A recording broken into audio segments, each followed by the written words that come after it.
In laying down the charges against Duterte, the ICC prosecutor also just made the world smaller for his co-perpetrators by naming them. They include Bato de la Rosa, Bongo, Vitaliano Aguirre II, and several PNP officials. Time and again, we warned these people, even from prison, that this day will come. Like Duterte, they did not listen. Mayayabang pa sila. Many of them will now go into hiding, joining Bato on the lam. No matter, justice will always catch up with them.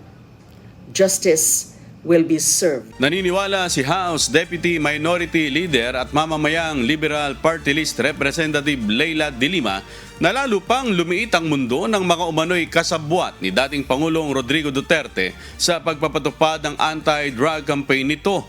Kasunod ito ng inilabas na dokumento ng International Criminal Court o ICC kung saan pinangalanan ang umano'y co-perpetrators ng dating Pangulo sa kasong Crimes Against Humanity na kinakaharap nito.